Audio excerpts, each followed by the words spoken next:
Bonjour à tous et bienvenue dans le Magasin sur Radio Sensation, une émission consacrée aujourd'hui à l'Essonne Cup, 6e édition cette année, pour le tournoi qui réunit les meilleurs clubs féminins de France dans la catégorie U19. Et ça se passe à Bruyères-le-Châtel, Dourdan et Breuillet. Pour en parler avec nous, je reçois Madame Véronique Mayer. Bonjour. Bonjour Corentin, merci pour cette invitation. Merci d'être avec nous. Vous êtes maire de Breuillet, alors 6e édition cette année. La première édition avait eu lieu en août 2017. Alors pourquoi une ville comme Breuillet a voulu se lancer dans cette aventure et accueillir donc un tournoi, un des meilleurs tournois U19 en France? Une question d'opportunité. Inauguration en 2019 d'un terrain synthétique à Breuillet. Le club de foot, le Breuillet Football Club, existe depuis de très nombreuses années. Des difficultés sur le terrain qui étaient constamment inondées. Donc on met en place ce terrain synthétique et germe depuis très très longtemps dans l'esprit de quelques Breuillois et du responsable du service des sports, M. Bouteiller, l'idée de créer un tournoi féminin. Avec Jackie Vivien qui a fait également partie du district de l'Essonne. Ils en parlent depuis de très nombreuses années. On se dit mais si on doit lancer ce tournoi, ça doit être avec l'inauguration. Et donc, c'est exactement, le bon moment. Exactement. En termes de tournoi de foot U19 féminin en France, il y avait déjà le tournoi international de Sablé-sur-Sarthe qui s'est arrêté en 2019 faute de budget. C'était un peu, on va dire, une référence en termes d'organisation de tournoi. Comment est-ce qu'on s'y prend donc à Breuillet pour organiser ce tournoi avec les différentes villes, les différents partenaires? Alors il faut avoir, moi je ne suis pas une spécialiste du foot, hein, donc j'étais là pour la première organisation en 2017, mais je ne suis pas spécialiste dans ce domaine. Donc évidemment, il faut absolument avoir des personnes comme Hervé, comme Jackie, comme Sandrine Mativet également, qui sont des Breuillois très impliqués et qui ont des contacts. Donc il faut déjà avoir des contacts, puisque pour monter un tournoi, les invités, la qualité des équipes qui jouent font que ça va en attirer d'autres. Donc on a des équipes nationales. Il faut créer le budget. Et là, ce n'est pas un petit budget, hein, c'est 50 000 € de budget à peu près. Donc il faut aller chercher des partenaires. Et depuis de nombreuses années, on est soutenu et par la région et par le département. Le district qui aide un peu au niveau, qui aide pas mal au niveau logistique. On a également amélioré ce tournoi parce qu'au départ, il n'y avait pas 12 équipes. Maintenant, c'est 12 équipes.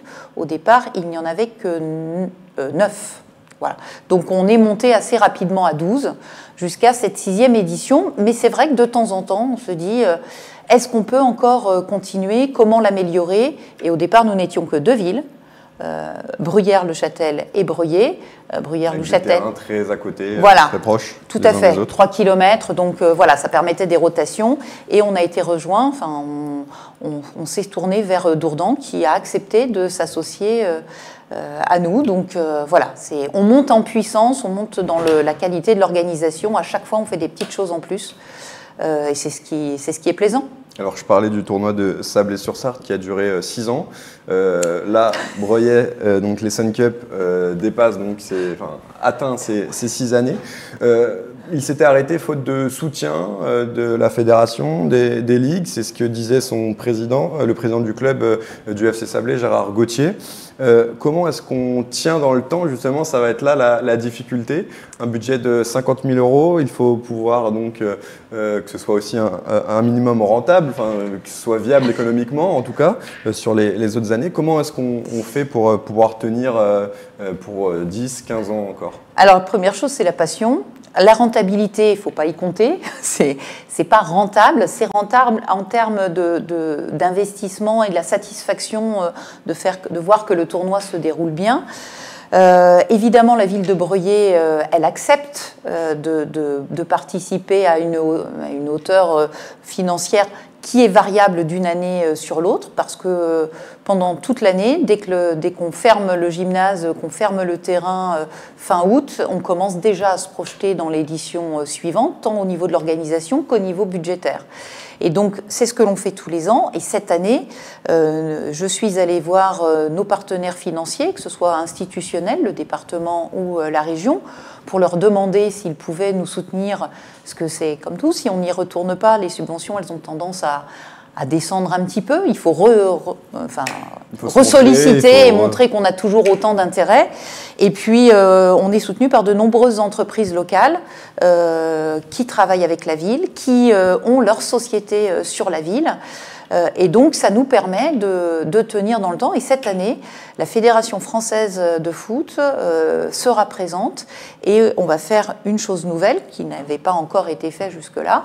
On va faire une cérémonie d'ouverture avec une présentation officielle des équipes. Et la fédération sera représentée. Donc, c'est la première fois où la Fédération française va nous soutenir officiellement en venant physiquement. Donc il n'y a pas de désintérêt, on est plutôt sur le processus inverse. Alors, je pense que la 6e édition ne sera pas, et je le regrette pour Sablé-sur-Sarthe, mais j'espère que nous connaîtrons une 7e édition, non pas pour faire concurrence et pour dire voilà, on est allé plus loin, mais parce que cet intérêt demeure.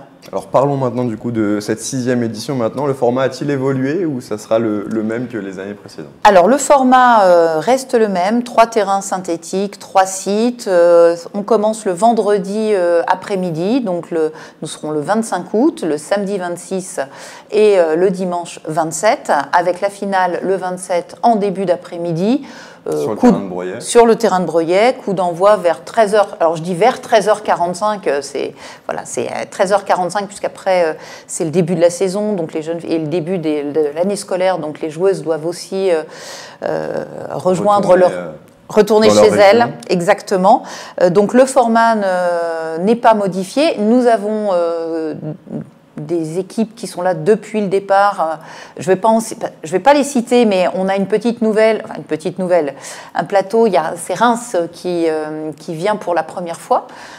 Donc voilà, je cite juste cette nouvelle équipe qui sera sur le plateau, mais nous avons les mêmes grandes équipes qu'habituellement. Donc le PSG, l'OM, le PSG, l'OM, l'OL, le LOSC, Saint-Etienne, tout à fait, Marseille, Toulouse, le Paris FC aussi, tout à fait, qui est un club important dans l'organisation. Fleury aussi, qui est local, mais Dijon également.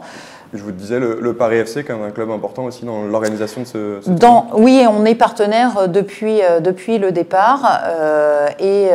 Cette année, bien souvent, la marraine a toujours été une marraine qui faisait partie du Paris FC. Là, la marraine, il y aura une petite surprise. Voilà. On n'en dit pas plus. Les équipes reviennent, c'est donc devenu pour elles on va dire un moment important du début de saison, un bon tournoi de préparation. Quels sont les retours que vous avez de la part de ces équipes? Si elles reviennent, j'imagine qu'ils sont positifs. Tout à fait. En fait, généralement, c'est comme tout, on leur redemande s'ils seront là l'année suivante. Et puis on n'a pas de réponse, donc on leur dit mais vous voulez pas venir? Ah mais si, c'est tellement évident qu'on revient que voilà. Et on est en contact. Hervé est en contact, notre responsable est en contact avec eux quasiment en permanence. Elles reviennent, on a amélioré des petites choses. Le gap le plus important, c'était l'an passé où en termes de communication dans le courant du tournoi sur l'affichage des résultats pour les tenir les unes et les autres au courant des résultats des autres équipes, puisqu'on a 3 sites. On s'est amélioré à ce niveau-là. La restauration aussi, on leur demande toujours leur avis. Et donc, on s'améliore, on est à leur écoute. Et ils sont aussi, on fait aussi un petit peu en sorte qu'ils soient à l'écoute de quelques contraintes que nous pouvons avoir. Et ils sont très satisfaits. Les retours sont bons, le dialogue est bon.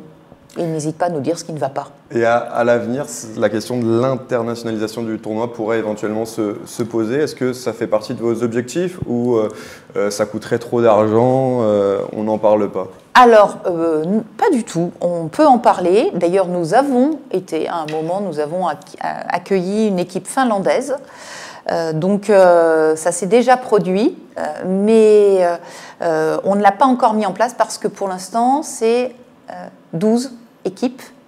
Donc, si on a une équipe internationale, ça veut dire qu'il y a une équipe nationale qui ne serait pas là, ou 2. Donc, on y travaille. On a eu des contacts cette année. Ça ne s'est pas concrétisé. Ça se concrétisera peut-être sur la 7e édition. Ça fait partie des choses qui pourraient se produire. Eh bien, on verra ça les autres années. Merci beaucoup, Véronique Mayer. Avec plaisir, merci Corentin. D'avoir été avec nous dans le Mag Essonne. Je rappelle donc que la 6e édition de l'Essonne Cup se déroulera donc à Bruyères-le-Châtel, Dourdan et Breuillet entre le 25 et le 27 août 2023. Et vous pouvez retrouver cette émission en replay sur notre site internet, sur notre application et aussi sur notre chaîne YouTube Radio Sensation.